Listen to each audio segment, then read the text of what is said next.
محمد وعلی آل محمد وبارک وسلم صلاۃ و سلام علیک یا رسول اللہ صلی اللہ تعالی علیہ وآلہ وسلم۔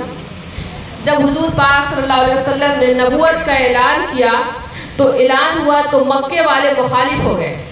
مکے کے سارے لوگ حضور پاک سے مخالف ہو گئے اور مکے والوں نے آج تک نبوت کے بارے میں اتنا جانکاری ان لوگوں کو نہیں تھی۔ ایسے میں مکہ والوں نے مشورہ کیا کہ جو نبوت کے جانکار ہوں اس کو بلایا جائے، اس لیے کہ نبوت کی بات وہ لوگ نہیں سنے تھے، تو ان لوگوں کو اس کے لیے تشویش ہوئی کہ یہ کیا ہے، نبوت کس کو کہتے ہیں، یہ نبی کہا جاتا ہے تو یہ نبوت کی بات ہے تو یہ کیا ہے، تو اس کے بارے میں جو جانکار ہے ان کو بلایا جائے۔ تو اسی میں ابو جہل، ایسے میں مکہ والوں نے مشورہ کیا کہ جو نبوت کے جانکار ہوں انہیں بلایا جائے۔ ابو جہل نے کہا کہ ایک ہمارا یمن میں دوست ہے۔ ابو جہل کہتا ہے کہ میرا ایک دوست ہے جو یمن میں رہتا ہے، ہاں تو اسی بات کو اس طرح سے لکھا ہوا ہے، اس کا نام حبیب ہے۔ اس کو ابو جہل نے خط لکھ کر قاصد کو بھیجا۔ ابو جہل کیا کیا، ایک چٹھی لکھا اور کسی سے ذریعے سے بھیجا حبیب نام کے بندے کو۔ وہ ایسا کہتا ہے کہ وہ ایک ایسا سوال کرے گا کہ حضور صلی اللہ علیہ وسلم معاذ اللہ خاموش ہو جائیں گے۔ آپ دیکھیں حضور سے ایسا سوال کرے گا کہ حضور خاموش ہو جائیں گے، نعوذ باللہ۔ اس نے خط میں لکھا کہ میری پرانی دوستی ہے، مجھے تمہاری مدد چاہیے۔ کون لکھا؟ ابو جہل لکھتا ہے حبیب کو کہ تم سے میری بہت پرانی دوستی ہے اور میں پریشان ہوں، ایسی حالت میں مجھے تم سے مدد چاہیے۔ ہمارا رشتہ دار ہے، ایک ہمارا رشتہ دار ہے اور اس کا نام محمد عربی صلی اللہ علیہ وسلم ہے، اس کے مشن کو ختم کرنا ہے، نعوذ باللہ ثم نعوذ باللہ۔ اس کے مشن کو ختم کرنا ہے، حضور پاک کے مشن کو ختم کرنے کی بات لکھ رہا ہے کون؟ ابو جہل اپنے دوست حبیب کو۔ اس کو باتوں میں الجھا کر رکھو گے، کہتا ہے کہ تم ان کو باتوں میں الجھا کر رکھو گے، مکے والوں کے سامنے ان کی بولتی بند ہو جائے گی۔ وہ مکہ میں آیا اور بڑوں کو اپنے داؤ پیٹ میں پھنسا لیتا ہے۔ حبیب نے خط لکھ کر تیز رفتار میں روانہ ہو گیا۔ دیکھیے کیا بولا جا رہا ہے کہ وہ کہتا ہے ابو جہل کی جو چٹھی میں بات لکھی جائے گی اس میں چٹھی میں جو لکھا تھا حبیب کو یہ لکھا تھا کہ تم آنا اور تم اپنے داؤ پیچ میں پھنسا کر محمد پاک صلی اللہ علیہ وسلم کو رکھنا، اور اس سے کیا ہوگا کہ بات کچھ بنے گی، مطلب حضور پاک کا امتحان لینے کی بات سوچ رہا ہے۔ شام کا وقت تھا اور مکہ والوں نے اس کا استقبال کیا، استقبال کے لیے کھڑے تھے۔ شام کا وقت تھا، 14ویں رات تھی۔ کسی نے حضور سے کہا کہ حضور آپ چلیے۔ اب سب لوگ وہاں پہ جمع ہو گئے، شام کا وقت تھا، لوگ آ کر کہتے حضور آپ چلیے، ایک ملنے مہمان آیا ہے، ایک مہمان آیا ہے، آپ سے باتیں کرنا چاہتا ہے۔ جگمگاتی روشنی جب حضور کے چہرے پر پڑی تو پتہ نہیں چلتا تھا کہ روشنی کدھر سے آ رہی ہے۔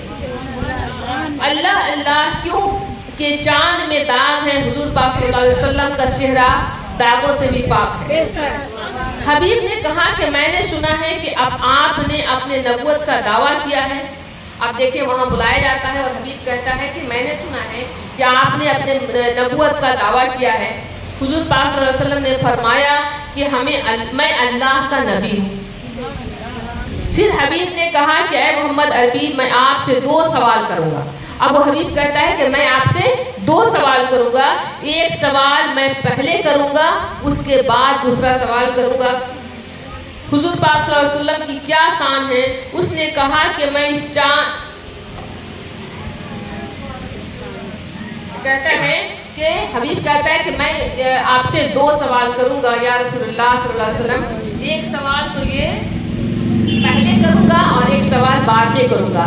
جو پہلے سوال کرتا ہے وہ کہتا ہے کہ اگر آپ چاند کو 2 ٹکڑے کر دیں تو میں مان لوں گا کہ آپ نبوت والے ہیں، یعنی آپ کو اللہ پاک نے نبوت عطا کیا ہے۔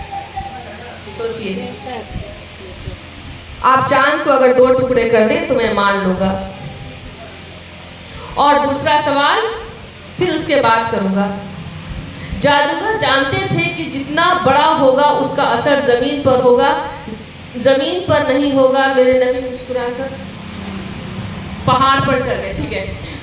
اب وہ سوچا تھا کہ اتنا بڑا سوال کریں گے، اس لیے کہ جادو بھی جو ہوتی ہے وہ تو زمین اور یہ جو اسپیس ہے اس کے بیچ میں ہی ہوا کرتی ہے. آسمان میں تو کوئی جادو نہیں ہوتا. وہ آسمان میں تو اللہ اور اللہ رسول کی ہی حکومت چلتی ہے. اللہ چاہے تو فرشتوں کے ذریعے سے اپنی حکومت، اپنے نظام حکومت چلائے، مگر آسمانی جو دنیا ہے اس پر تو کوئی جادو نہیں چلتا. تو اس نے کیا کیا تھا، اس نے یہ کیا کہ اب تو یہ آسمانی دنیا کی بات ہے نا، چاند ستارے سورج چاند یہ سب پر تو کوئی جادو نہیں چلتا. تو اس لیے وہ جانتا تھا کہ میری جادو سے بڑھ کر تو کسی کا جادو نہیں، میں تو اتنا جانکار ہوں. تو اب میں حضور پاک سے اب ایسا سوال رکھا کہ وہ آسمان کا سوال، جو اس میں جو چاند ہے، چاند کو تو کوئی چھو نہیں سکتا، چاند کو تو ٹکڑے کرنے کی کیا بات ہے. تو اس لیے وہ چاہتا تھا کہ ایسا بڑا سوال کروں کہ حضور پاک نعوذ باللہ حضور کی بولتی بند ہو جائے. ارے لوگوں، حضور کی شان کو کیا سمجھو گے؟ حضور کی شان کی کیا جانتے ہو؟ ایک بندہ حضور کی، جہاں کوئی عام انسان، جہاں جادوگروں کی جادو جہاں ختم ہوتی ہے، اس کے کئی گنا آگے اللہ رسول کی نگاہ کرم شروع ہوتی ہے، اور انت کہاں تک ہوتی ہے اس کی کیا کسی کو خبر. لیکن وہ سوچتا ہے اس کی بات، حضور کی بات نرالی ہے. اور حضور کا حکومت تو چاند ستاروں پر کیا، حضور کی حکومت تو لوح و قلم پر بھی ہے. حضور کی حکومت تو اللہ کی تمام چیزوں پر ہے، لوح و قلم پر ہے. سورج چاند ستارے سبھی حضور کی وجہ سے چمک رہے ہیں. اگر حضور کو دنیا میں نہ آنا ہوتا تو یہ چاند ہوتے، نہ سورج ہوتے، نہ ستارے ہوتے. جیسے ہم سب حضور کے غلام، ویسے چاند سورج بھی حضور کے غلام ہیں. اور حضور کی حکومت، حضور کی بات سب سنتے ہیں، سب مانیں گے، سب ماننے کو تیار ہے. تو اس نے کیا کیا کہ کہا کہ آپ چاند کے 2 ٹکڑے کر دیں. اور اسی وقت کیا ہوتا ہے کہ ابو جہل دل میں خوش ہوا کہ کتنا ہوشیار ہے. ابو جہل سوچتا ہے کہ میرا دوست حبیب جو ہے وہ کتنا ہوشیار ہے، اتنا مشکل سوال کیا ہے میرا دوست کہ اب نبی پاک صلی اللہ علیہ وسلم چپ ہو جائیں گے. میرے نبی نے انگلی کا اشارہ کیا اور ایک پہاڑ پر چڑھ گئے، اور چاند کو انگلی سے اشارہ کیا ایسا کہ چاند 2 ٹکڑے ہو گئے. ایسا نہیں کہ چاند کے 1 ٹکڑے نہیں، جیسا کہ تصویروں میں دکھائی دیتا ہے 2 ٹکڑے ہو کر چاند کے دونوں ٹکڑے اتنے دور دور چلے گئے، ایک دائیں طرف چلے گئے اور ایک بائیں طرف چلے گئے. کہنے کا مقصود یہ ہے کہ حضور پاک صلی اللہ علیہ وسلم ایسا کیوں کیے کہ اگر صرف چاند 2 ٹکڑے ہوتے اور پھر آ کے مل جاتے، یا اسی وقت 2 ٹکڑے ہوتے آ کے مل جاتے، تو یہ ابو جہل پھر کچھ یہ لوگ جادوگر، اور جب حضور کو نہیں ماننے والے جو ہوں تو کچھ بھی بہانہ بنا سکتے تھے. لیکن اللہ کی شان دیکھیں کہ وہ چاند کو بھی جب حکم کیا 2 ٹکڑے کا تو ایک کو دائیں طرف دے دیا اجازت، ایک کو بائیں طرف دے دیا، تاکہ لوگ اس بات سے گواہ ہو جائیں، ساری دنیا گواہی میں ہو جائے، اس لیے کہ کوئی نہ کوئی کہیں نہ کہیں تو دیکھ رہا ہوگا. اب آپ کو پتا ہے کہ نہیں پتا ہے کہ ایک اس دور کے جو رسول پاک صلی اللہ علیہ وسلم کے چاند کو 2 ٹکڑے ہوتے ہوئے دیکھے تھے نا، اس میں سے ایک صحابہ اتنی لمبی عمر ان کی حیات سے رہے کہ ان کا سب سے زیادہ اگر لمبی عمر کوئی دنیا میں پائے ہیں تو وہ صحابہ کرام ہیں. اور وہ صحابہ کرام کا مزار اقدس ہمارے ہندوستان میں ہی ہے. ان کا نام مجھے یاد نہیں ہے، اور وہ بندہ اس وقت حضور پاک کے صحابی میں سے وہ تھے، اور وہ اس وقت انہوں نے اپنی آنکھوں سے چاند کو اس ٹکڑا اور اس ٹکڑے میں بڑھتے ہوئے دیکھا تھا. انہوں نے اپنی آنکھوں سے دیکھا تھا. آپ سوچیں کہ ان کا کتنے خوش نصیب ہوں گے وہ لوگ. اور آپ ایک بات اور جان جائیں کہ آپ لوگ نیٹ پہ سرچ کریں گے تو آپ کو ملے گا کہ وہ کون بندہ ہے جو ہندوستان میں دیکھا اور اس کی پوری فیملی اسلام لے آئی. تو آپ کو اس کا مل جائے گا کہ ہندوستان میں ایک بندہ تھا جس نے دیکھا تھا، اور وہ نان مسلم تھے. وہ دیکھے تھے چاند. اچانک کیا ہوا تھا نا کہ دیکھے عشاء کی بات کا وقت تھا، انہوں نے دیکھا کہ چاند جو ہے وہ 2 ٹکڑے میں کیوں. آخر کوئی نئی بات ہوگی. آسمان میں تکتے ہیں کبھی کبھی لوگ نا. آج کل تو جب وقت ملتا ہے، ٹائم ملتا ہے، تو لوگ کیا کرتے ہیں، موبائل سے انٹرنیٹ میں اور تھوڑا سا یہ سب دیکھنے لگتے ہیں کہ کیا چل رہا ہے.